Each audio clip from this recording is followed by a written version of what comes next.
Ayun, good afternoon mga ka-channel. So andito na naman tayo sa panibagong travel vlog.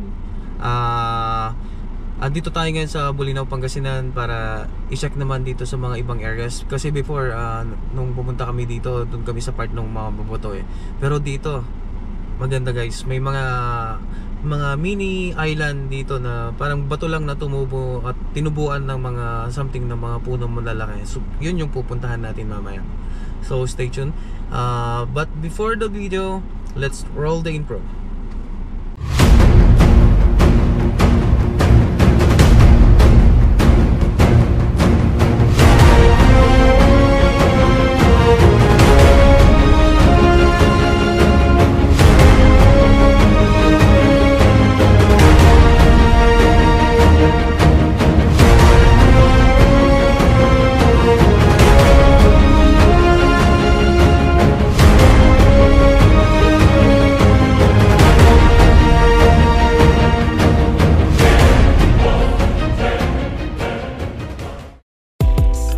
Isa, ang Patar, sa bayan ng Bolinao, ang pinakasikat na tourist destination dito sa Pilipinas.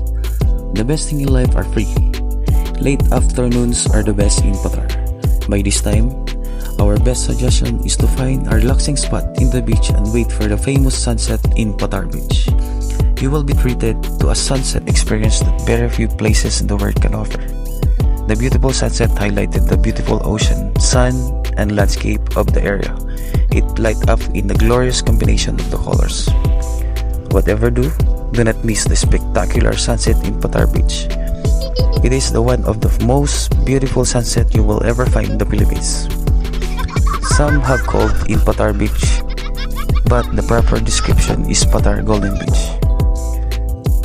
Crystal clear waters are complemented by the fine sun that stretch several kilometers from the Patar Bolinao, facing the beautiful West Philippine Sea. The sand and rock formation have been formed through the unique current that flows through the West Philippine Sea, facing the unique island feature, the Patar. The people of Patar Bolinao are very peaceful, friendly, and loving. Most of them are work as fishermen and farmers with growing number of tourism-based employees. The people of Patar speak Tagalog, Ilocano, a native language called Bolinao. As with the rest of the Philippines, English is the language spoken and understood by the most local.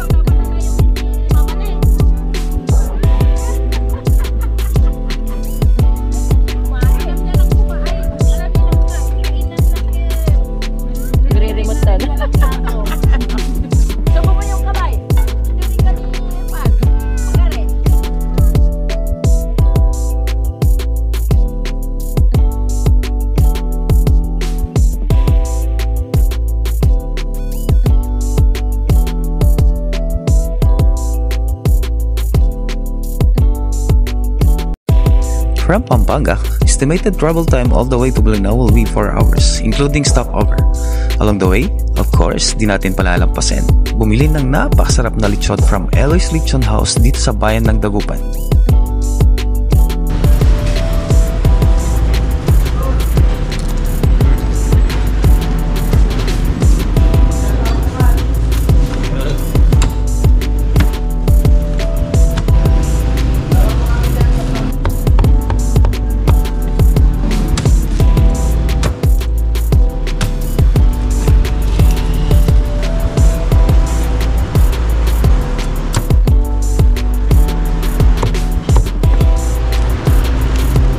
Next stopover is Bani, Pangasinan, na kung saan makakabili ng napakatamis na produkto nilang honeydew at watermelon.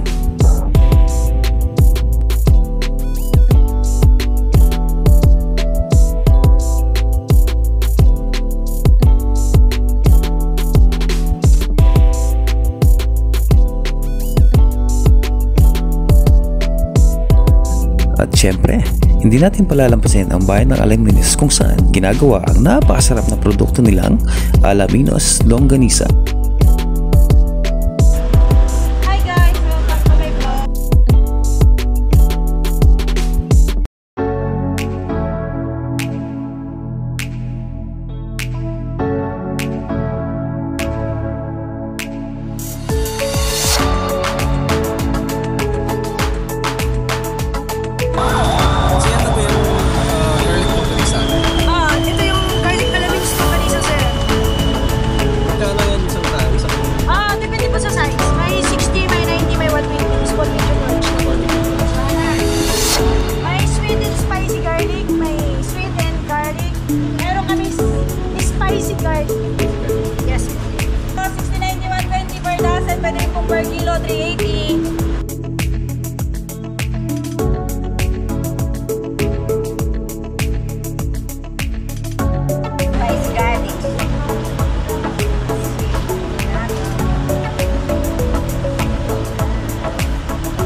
Siyempre, hindi ko na rin pinalampas ang pagkakataon para interviewin si Ma'am Gems. Paano nga ba ginagawa ang Alaminos Longganisa? Ano yung ginagamit yung edible ba yun? Or ito ka ng baboy mismo talaga? Ito sir. Ito ka ng baboy ka lang. Ito ka ng baboy. Yan yung process. Tapos pagka babalutin naman, ginagawa mo. Yan. Yan yung process.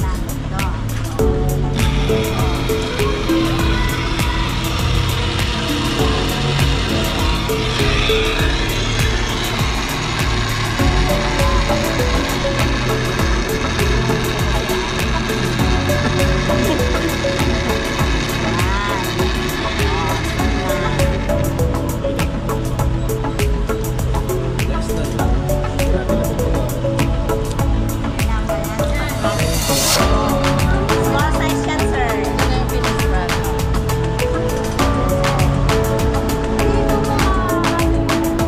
So, tinitignan ko rin natin para ma-identify nyo yung mga strong eating guards nila.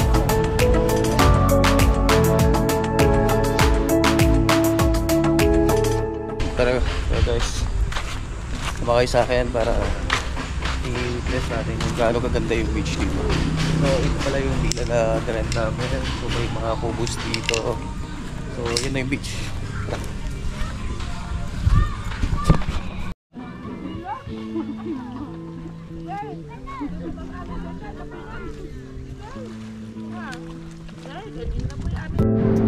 So guys, ang tips ko lang pala, if ever gusto nyong pumunta dito, plan yung pumunta dito for how many days, mag-vacation,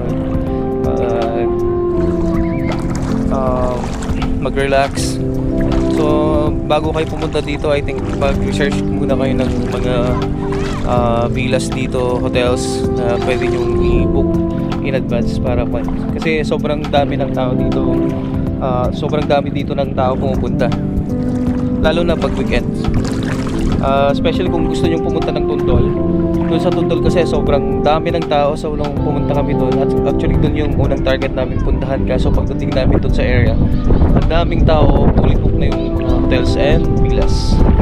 Pero dito sa area na to, makikita nyo hindi siya ganun ka-crowded. Mayroon na din mga villas sa dito sa mga area na to. Mura lang naman eh.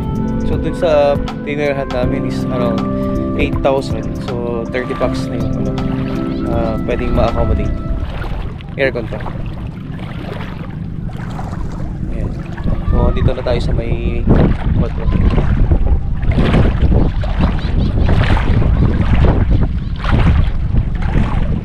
Sumisisid doon. Kung makikita nyo guys, napakalinaw ng tubig. Sobrang linaw ng tubig dito sa area. So ayun na yung bato, yung sinasabi kong lagi pinupuntuhan ng mga turista. So maglalakad lang tayo hanggang doon sa part na. Ano, may nahuli ka ng isda? Wala pa? Pero may mga isda dyan sa ilalim. Meron. Marami. Marami daw guys. Check natin kung makukuha na natin sa group.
Hi guys, thank you for supporting my channel, but don't forget to click like and subscribe plus the notification bell para naman ma-notify kayo sa mga susunod na vlogs natin pagdating sa food and travel dito sa Pangasinan.